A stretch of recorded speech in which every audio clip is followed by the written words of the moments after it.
Discover South Korea, Day 4.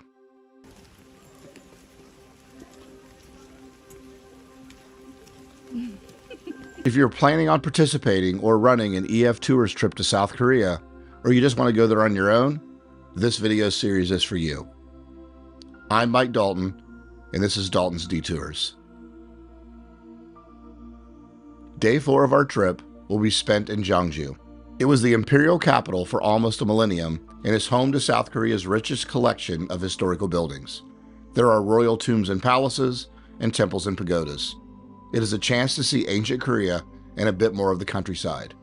This morning, we will start with 2 UNESCO World Heritage Sites. Our first stop after another amazing breakfast at the Commodore Hotel is the Buddhist Grotto. It was nice to take a walk into the hills and see the temple. It was a beautiful area that in retrospect was somewhat enhanced by the rain, gave it sort of a special ambiance. With that said, rain would be the theme of the day. Our tour director Jenny walked us up into the area and let us roam around for a bit. We were probably at the temple for around an hour and jumped back on our bus to head to the next location. It was definitely worth the morning trip there, even with the rain. Bulguksa is a huge Buddhist temple complex. It comprises of a series of wooden buildings on raised stone terraces. The grounds of Bulguksa are divided into 3 areas: the Buddha Hall, the Hall of Great Enlightenment, and the Hall of Supreme Bliss. These areas, stone terraces, bridges, and pagodas were designed to represent the land of Buddha. It was a really nice location that we took a little stroll around. We had about an hour to wander. We got some souvenirs, and I even managed to get a cup of hot chocolate, which was key in the rain. After a morning in the rain, it was nice to stop for lunch. We went to what I could only describe as a rest stop that had several restaurants for everyone to choose from. Jenny had mentioned to us that one of her favorite meals is Korean Shabu Shabu.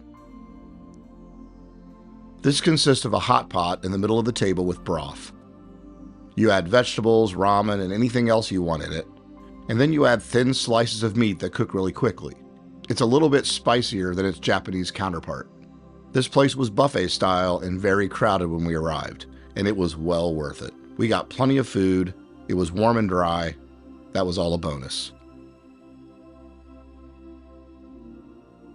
After lunch, we headed to Donggung Palace. The location was destroyed during the Japanese occupation and some of the structures were reconstructed. While some sites have been restored, others have been left in the natural form. The pond was cleared and rebuilt in 1975. Overall, you had to use your imagination here to get a sense of what the palace complex would have looked like. Apparently, the night view here is the thing to see. Unfortunately, we were there in the daytime and in the rain. I have to say, compared to the grotto and temple, I was not quite as impressed with this place. Maybe it was just that the rain was getting to us, but it was not my favorite thing that we experienced that day. After we left the palace complex, we headed to Tumuli Park. This was a royal burying ground. Mounds of soil and rocks are piled high over the coffin within. Over the centuries, these burial sites attain a smooth and vivid mantle of green grass.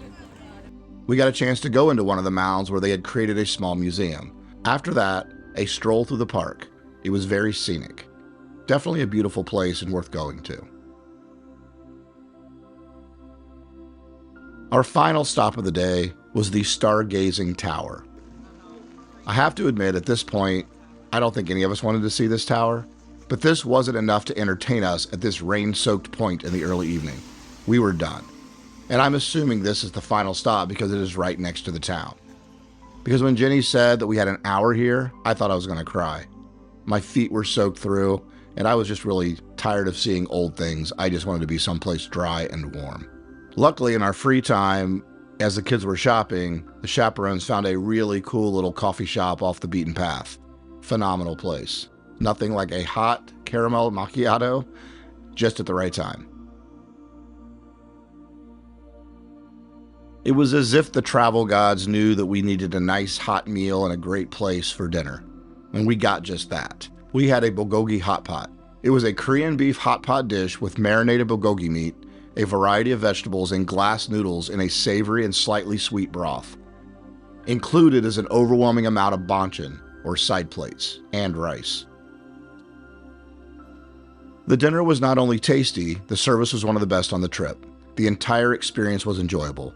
Maybe it was because Jenny, our bus driver, and the waiter convinced me to wrap a raw jalapeno-like pepper into lettuce and stuff it with rice and some kind of sauce. I tried it and liked it. The waiter was so excited he kept bringing us more. Regardless of how much my stomach was about to suffer, it was just a great experience. It was a nice way to end a fairly tough day for the group in a very homey kind of atmosphere of the Bulgolgi hot pot restaurant. Finally, back to the hotel. Warm showers, a change of clothes, and everybody felt a lot better. Another pleasant evening of karaoke, lounge singers, and of course our basement convenience store. All in all, it was an eventful day. We saw a great deal, and Jenny did a really good job of keeping us moving, and she just didn't really entertain any complaints about the weather. She just kept on keeping on. It was impressive, actually. I have to say, with better weather, I think we would have appreciated a lot more. But on the bright side, this will be the only bad weather day on the trip. The next day, we got to pack up, catch another bullet train, and head to the big city of Seoul. This is Dalton's Detours.